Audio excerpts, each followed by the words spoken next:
Hello കൂട്ടുകാരെ, എല്ലാവർക്കും സുഖമല്ലേ? അപ്പം ഞാൻ ഇന്നൊരു കല്യാണത്തിന് പോകാൻ പോവാണ്. ഇതാണ് എൻ്റെ ഔട്ട്ഫിറ്റ്. ഈ ഡ്രസ്സ് എനിക്ക് പേഴ്സണലി ഭയങ്കര ഇഷ്ടമാണ്.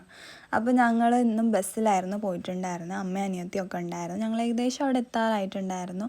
അങ്ങനെ അൽസാജ് വെച്ചിട്ടായിരുന്നു കല്യാണം. ഞങ്ങളവിടെ ചെന്നപ്പോഴത്തേക്ക് കല്യാണ പയ്യൻ്റെ എൻട്രി ആയിരുന്നു. കുറേ കാറുകളിലൊക്കെ ആയിട്ട് ഞങ്ങൾ അകത്ത് കയറി ഞാനൊരു ജിഞ്ചർ ടീ കുടിച്ചിട്ടുണ്ടായിരുന്നു. അപ്പോൾ ഇതാണ് നമ്മുടെ കല്യാണ പയ്യൻ. നമ്മൾ ആക്ച്വലി പയ്യൻ്റെ സൈഡിൽ നിന്നാണ്. അങ്ങനെ അവിടെ വിളക്കുകളും കാര്യങ്ങളൊക്കെ ഒരുക്കി വെച്ചിട്ടുണ്ട്. അവിടെ ഓരോ ചടങ്ങുകളൊക്കെ നടക്കുന്നുണ്ടായിരുന്നു. അപ്പോഴത്തേക്ക് പെണ്ണ് വന്നു.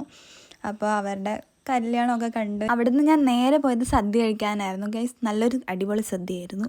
ഉണ്ണിയപ്പവും ജിലേബിയും കേസരിയും ഒക്കെ ഉണ്ടായിരുന്നു. സത്യം പറഞ്ഞാൽ ഞാൻ ഈ സദ്യ കഴിക്കാൻ വേണ്ടി മാത്രമാണ് വന്നത്. അങ്ങനെ കുറേ നാൾക്ക് ശേഷമാണ് ഒരു അടിപൊളി സദ്യ ഉണ്ടെന്നത്. ആക്ച്വലി ഞാൻ ഈ സദ്യ പ്രേമിയൊന്നുമല്ല. എനിക്ക് കല്യാണത്തിൻ്റെ ഫംഗ്ഷൻ തോന്നിയാണ് കൂടുതൽ താല്പര്യം.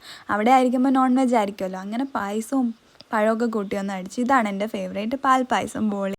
അവിടെ ഞങ്ങൾ നേരെ പോയത് കൊച്ചൻ്റെ വീട്ടിലോട്ടായിരുന്നു. അവിടെ ഒരു കൊച്ചു കുറുമ്പിയുണ്ട്, മെറിൻ. അവൾ ആക്ച്വലി ഭയങ്കര കുസൃതിയാണ്. എന്നിട്ട് ഞങ്ങൾ അവിടെ നിന്ന് ചായ കുടിച്ചിട്ടുണ്ടായിരുന്നു. അവിടെ ഈ കൊച്ചു കൊച്ചു കോഴിക്കുഞ്ഞുങ്ങളൊക്കെ ഉണ്ടായിരുന്നു. അങ്ങനെ മെറിൻ്റെ കൂടെ കുറേ നേരം ടൈം സ്പെൻഡ് ചെയ്തു. അപ്പോൾ ഗൈസ്, ഇത്ര ഉള്ളത്തെ വിശേഷം. വീഡിയോ ഇഷ്ടപ്പെട്ട സബ്സ്ക്രൈബ് ചെയ്യണേ.